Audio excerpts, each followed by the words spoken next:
नुपुर शर्मा के पैगंबर मोहम्मद साहब और हजरत आयशा की शादी की उम्र को लेकर उठाए गए सवाल पर प्रज्ञा मिश्रा ने दिया सीधा जवाब। हिंदुओं ने भी की जमकर तारीफ। आइए जानते हैं रिवायतें और तारीख के आईने में पैगंबर मोहम्मद साहब की शादी और हजरत आयशा रज़ियल्लाहु ताला अन्हा की उम्र क्या थी और किन परिस्थितियों में हुई थी शादी। इस्लाम के आखिरी पैगंबर हजरत मोहम्मद साहब और उनकी बीवी हजरत आयशा की शादी की उम्र को लेकर भाजपा की पूर्व प्रवक्ता नुपुर शर्मा और पार्टी के निष्कासित नेता नवीन कुमार जिंदल के आपत्तिजनक बयान को लेकर भारत सहित अरब मुल्कों में आक्रोश है।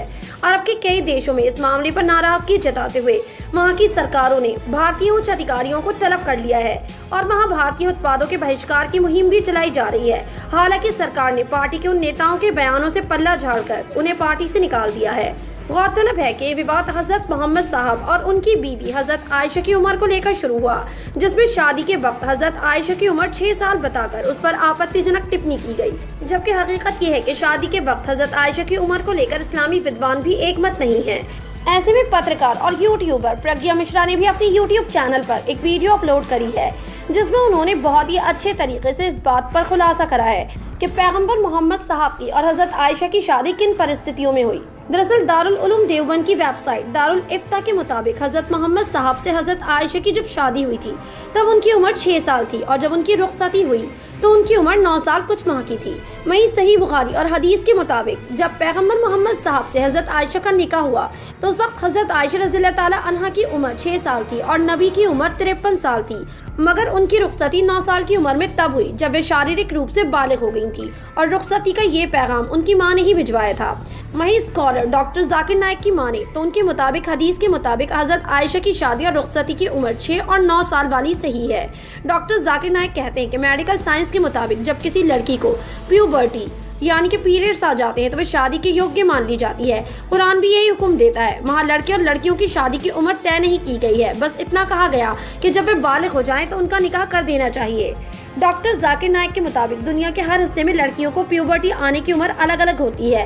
भारत में 12 से 15 साल की उम्र के बीच में लड़कियां बालिग होती हैं, जबकि अमेरिका में 15 साल के बाद शुरू होता है। ठंडे प्रदेशों में लड़कियों की प्यूबर्टी देर से शुरू होती है, जबकि गर्म देशों में 9 से 10 साल में ही शुरू हो जाती है।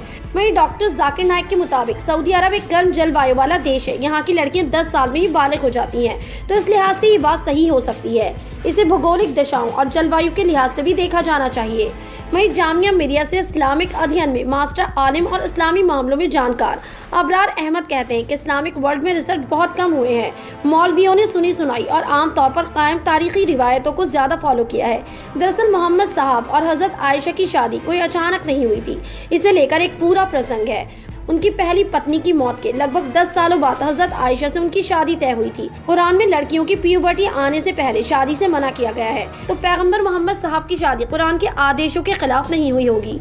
वहीं भोपाल के मुफ्ती अब्दुल रहमान अहमद कहते हैं कि तारीखी रिवायतों पर बहस करना और उसमें उलझना ठीक नहीं है। हदीसों की व्याख्या में तर्कों और परिस्थितियों का अवलोक जरूर होता है। उनका कहना है कि तत्कालीन हालात से ये साबित होता है कि हजरत आयशा की उम्र रुखसती के वक्त 18 के आसपास रही होगी, लेकिन यहाँ सिर्फ उम्र को लेकर विवाद पैदा करने से कुछ हासिल नहीं होने वाला है।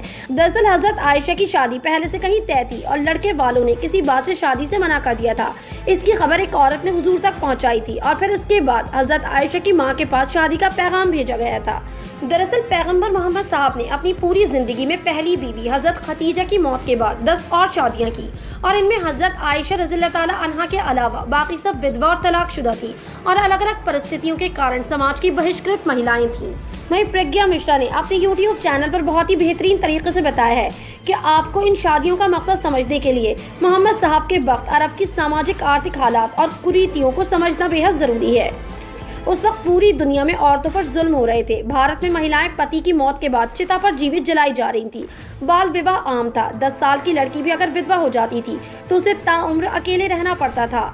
भारत में देवदासी प्रथा आम थी। अरब में भी महिलाओं के हालात अच्छे नहीं थे।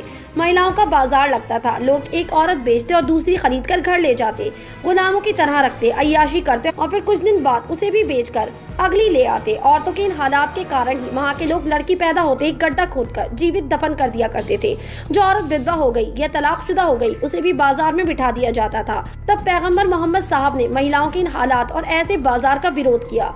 लोगों को समझाया कि तुमको कोई औरत पसंद है तो उसके साथ निकाह करो और उसे उसका हक अदा करो, उसको इज्जत दो, सम्मान अपमानजनक जिंदगी दो, विधवा से शादी करो, गुलाम से शादी करो, तलाकशुदा से शादी करो और उसे हमेशा के लिए अपनी सुरक्षा दो। उनकी हर शादी में तत्कालीन समाज के लिए कोई न कोई संदेश था।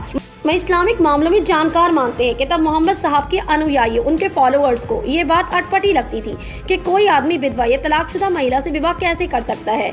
लोग महिलाओं को सिर्फ एक इस्तेमाल की चीज समझते थे, उनकी इज्जत नहीं करते थे और पुरुषों के बराबर नहीं समझते थे।